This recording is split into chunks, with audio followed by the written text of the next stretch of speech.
Hello, I'm Kerry Shamblin. I practice Jyotish, also known as Vedic astrology, where we employ the sidereal zodiac, which aligns with the actual constellations that are observed in the sky.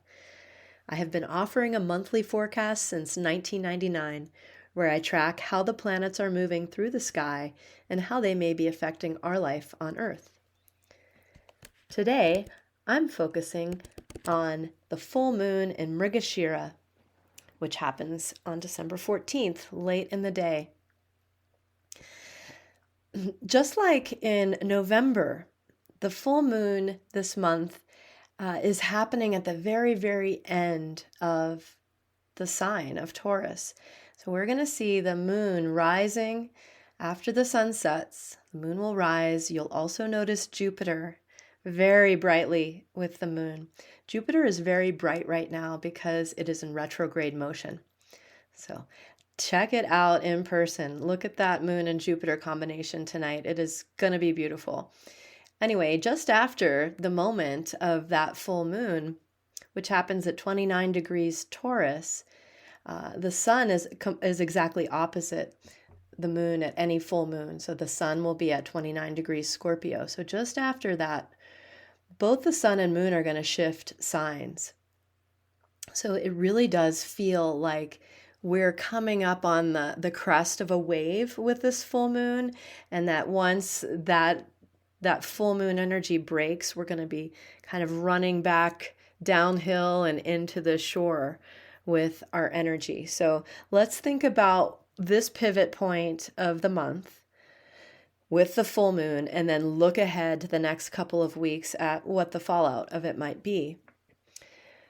Right now, we have to talk about Mars when we're talking about any of the moon stuff, because at the moment, the moon's sign, which is Cancer, is currently holding Mars. So the moon's environment is very much Marsified at the moment. And right now, since December 6th, Mars has gone into retrograde motion. This is creating a really interesting situation. First of all, we've got 3 retrograde planets at the moment. We've got Mercury retrograde, which actually shifts on December 15th. We're going to have Mercury going into direct motion. Mars is retrograde. It's been since December 6th. It's in Cancer. It will retrograde back into Gemini on January 21st and then go direct in Gemini on February 23rd. So we have a couple more months of Mars in retrograde motion. And then Jupiter. Jupiter is also retrograde. It's holding its retrograde motion until February 4th. So when we have a lot of retrograde energy, it's a cue for us to turn in when we're looking for answers. What I've been noticing in the past couple weeks with people coming to me is this feeling of being unguided. I can't see my way forward. There's too many choices. I'm not really sure what the right direction is. This is happening. Partly, I think, because Jupiter is retrograde. Jupiter, his name in Sanskrit is Guru. So we look to Jupiter for guidance, a direction toward righteous action. And now with Jupiter retrograde, things are a little wobbly with knowing what is the right way to go.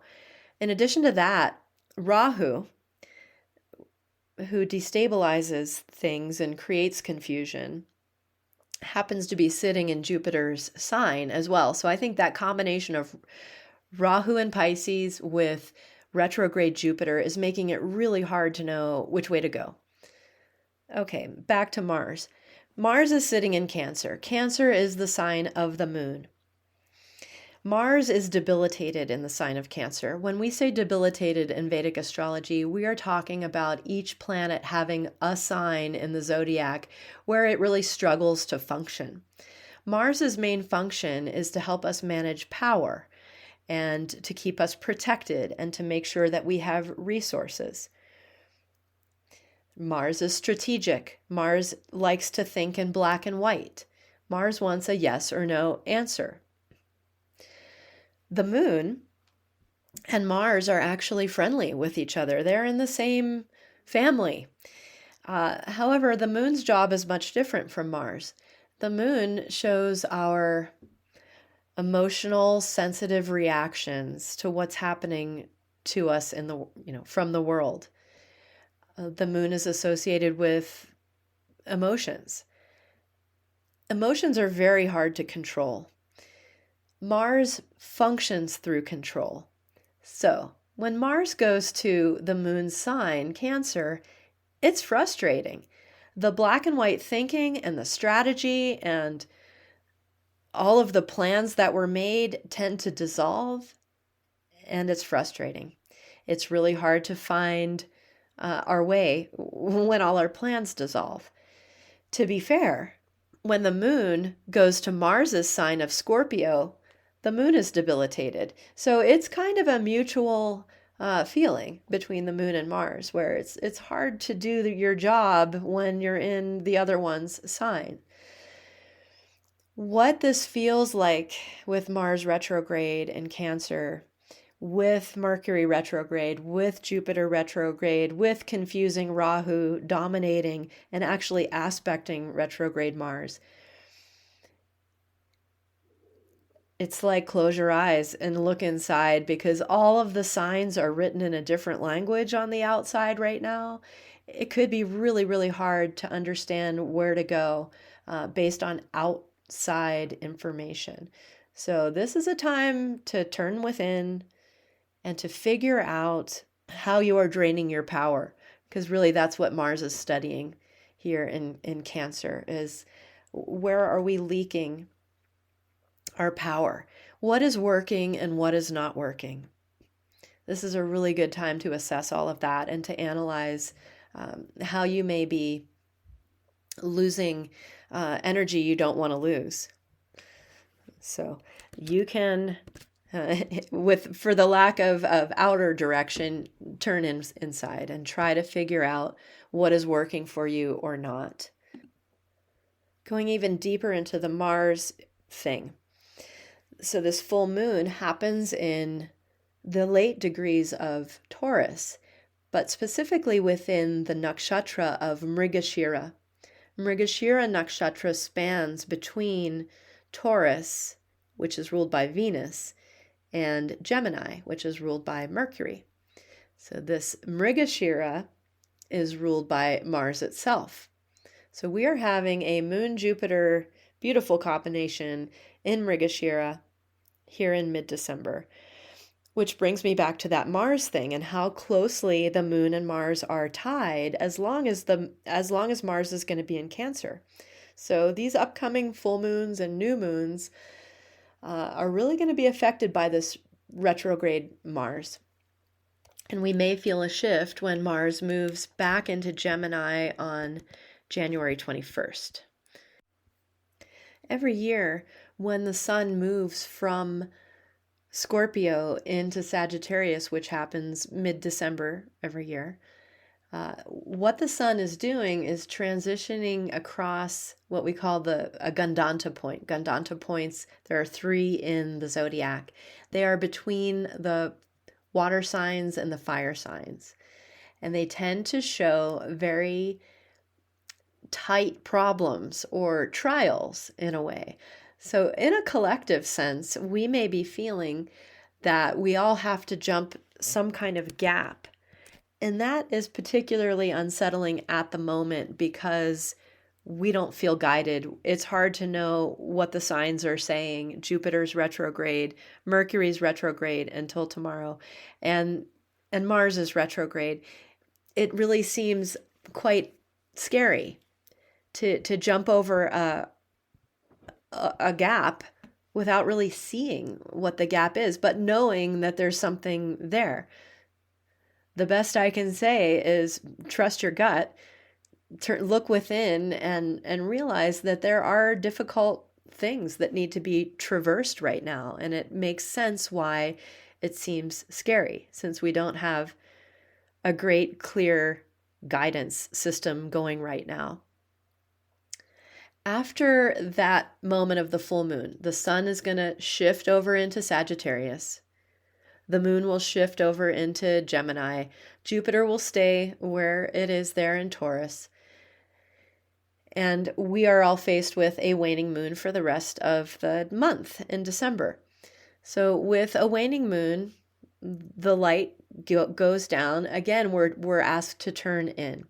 This is a really great time, as I said, to analyze what's working and what's not working. Try to identify what it is that needs to change in order to prevent power leaks. Try to figure out where you're spending your time and energy and money in wrong ways, and see if you can walk back to the point where you made those decisions and figure out a better way forward. Be honest with yourself about how you might be the one creating the issues. That gives you the most power. You'll be able to change things when you find out what those things are. So let go of what's not working. Set intentions for the next year. We're coming up on our new year in the Western calendar year. We all collectively look forward at this time. So set your intentions for the next year. At the very end of December, we're getting a new moon. New moons are a great time for resets and restarts. So take this next couple weeks and write down what your resolutions are, and expect them to even change in this next 2 weeks.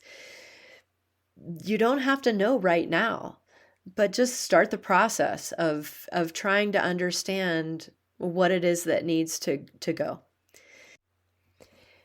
It's okay right now to be searching and wandering. Mrigashira nakshatra, ruled by Mars, is symbolized by a deer, like the animal, a deer. And as you observe deer, they wander around and graze, and it seems like they have no plan. It's okay to be like that right now. It's okay. We don't know. It's hard to find out what's going on outside. There are a lot of unknowns ahead of us. So try to zero in on the few things that you know you want. Focus on if they're working or not, if you're getting there or not, and just take your time this next couple weeks. You're not alone. There are a lot of people who are similarly trying to figure it out. I hope this mid-December full moon update has been helpful for you. Thank you for listening to this presentation. If you're interested in following my work, look for Kerry Shamblin Astrology on YouTube, Spotify, Facebook, Instagram, or Patreon. My monthly forecast is published in written and audio form on my website, planetaryinfluence.com, where you can also book a one-on-one session with me. My goal is to light your path toward a joyful and liberated life experience. Namaste.